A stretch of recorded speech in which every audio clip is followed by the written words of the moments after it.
Assalamualaikum warahmatullahi wabarakatuh. Nama saya Jessica Fanya Aurora dari kelas 10 TJKT 2. Di video kali ini saya akan membahas mengenai dasar mikrotik. Yang pertama, saya akan membahas pengertian mikrotik. Apa itu mikrotik? Mikrotik adalah perangkat lunak dan perangkat keras yang digunakan untuk mengelola jaringan komputer. Mikrotik adalah sistem operasi berbasis Linux yang digunakan untuk mengubah komputer admin menjadi router di suatu jaringan. Bahwa mikrotik dan router adalah dua hal yang berbeda. Jika mikrotik adalah perangkat lunak software, maka router adalah perangkat keras hardware. Sistem Linux ini memiliki beberapa jenis dan fungsi dan kegunaan yang berbeda-beda, serta memiliki kelebihan dan kekurangannya masing-masing. Mikrotik dikembangkan oleh perusahaan yang bernama Microtix, sebuah perusahaan yang berkantor pusat di kota Riga, Latvia, Eropa Utara. Perusahaan ini didirikan pada tahun 1995 oleh John Trulli dan Ernest Rietvins. Ada beberapa jenis mikrotik di sini digunakan oleh banyak orang. Di antaranya ada router OS, router board, dan CHR. Di sini saya akan membahas satu persatu dan membahas kelebihan dari masing-masing jenisnya. Yang pertama, di sini saya akan membahas router OS. Router OS adalah sistem operasi jaringan berbasis Unix yang memungkinkan komputer memiliki kekuatan seperti router, firewall, bridge, hotspot, proxy server, dan lain sebagainya.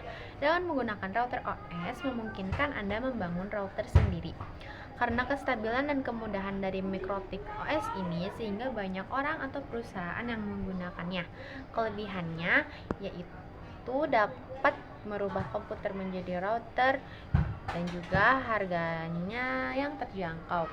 Mikrotik ini juga memiliki kekurangan seperti konfigurasi yang cukup rumit bagi orang yang tidak terbiasa dengan sistem jaringan. Lalu di sini ada router board. Jika mikrotik router OS adalah sistem operasi jaringan yang digunakan untuk mengubah komputer menjadi router di jaringan, mikrotik router board adalah hardware yang dikemas dalam board router yang sudah terinstall mikrotik router OS dan dapat digunakan sebagai bandwidth management, DNS server, hotspot, DHCP, proxy server, dan router jaringan. Beberapa kelebihannya yaitu dapat menghemat biaya karena menggunakan daya 2,5 watt. Spesifikasi komputer tidak terlalu tinggi, mudah dipasang dan digunakan karena memiliki ukuran yang lebih kecil.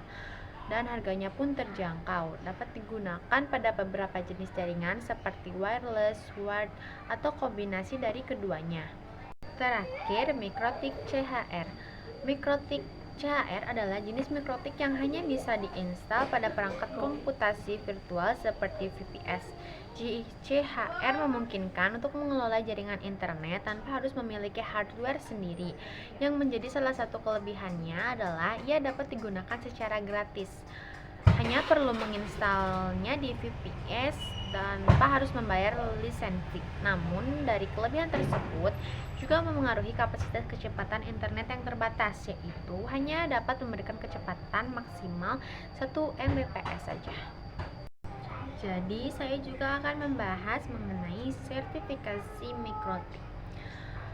Mikrotik itu memiliki 3 kelas sertifikasi. Kelas pertama disebut MTCNA atau kelas dasar. Kelas training mikrotik ini mencakup hampir keseluruhan fitur mikrotik, namun tidak terlalu dalam.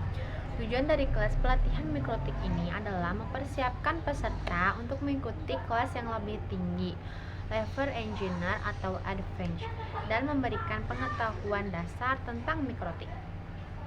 Lalu kelas kedua adalah kelas advanced. Setelah menyelesaikan kelas MTCNA, maka peserta dapat memilih untuk mengikuti satu di antara 6 kelas level advanced atau engineer. Ada MTCTCI, MTCRI, MTCUMI, MTCWI, MTCIV6E, MTCSI. Kelas-kelas ini akan membahas lebih detail topik-topik tertentu mengenai mikrotik. Kelas ketiga adalah kelas expert yang merupakan pengembangan dari MTCRI, yaitu MTCINE, yang membahas tentang BGP, MPLS, dan Traffic Egg. Kelas ini hanya bisa diambil jika telah lulus MTCNA dan MTCRI. Dan di sini saya juga akan membahas beberapa fitur mikrotik. Yang pertama, address list. Address list pada mikrotik adalah fitur yang digunakan untuk memfilter koneksi berdasarkan alamat asal dan alamat tujuan. Lalu ada asynchronous, adalah fitur yang mendukung serial PPP dial in atau dial out. Lalu ada bonding. Bonding adalah teknologi yang menggabungkan lebih dari satu interface internet menjadi satu link virtual. Teknologi ini memungkinkan pengguna untuk mendapatkan bandwidth yang lebih besar dan menyediakan failover. Lalu ada bridge. Dalam mikrotik ini adalah fitur yang berfungsi sebagai penghubung antara dua atau lebih antarmuka jaringan. Lalu ada data rate. Manajemen pada mikrotik adalah pengatur data rate yang digunakan untuk komunikasi wireless. Lalu ada firewall. Firewall adalah teknologi keamanan cyber yang berfungsi untuk mengatur lalu lintas data masuk dan keluar jaringan serta menentukan akses ke router. M3P digunakan untuk wireless link dan internet. Proxy adalah fitur yang berfungsi sebagai perantara antara browser pengguna dengan web server di internet. Winbox adalah aplikasi yang digunakan untuk mengakses dan mengkonfigurasi perangkat mikrotik secara grafis.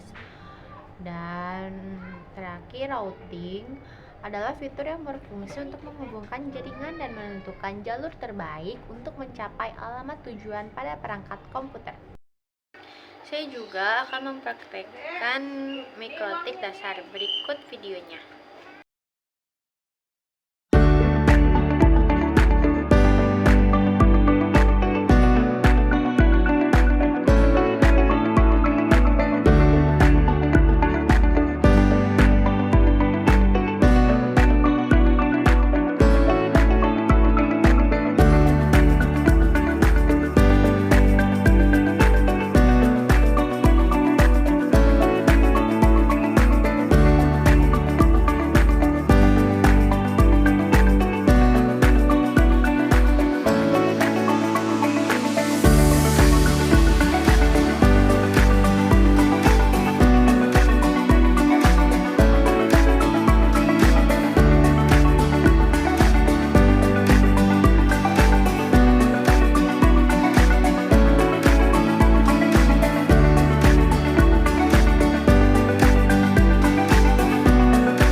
Cukup sekian video dari saya mengenai dasar mikrotik.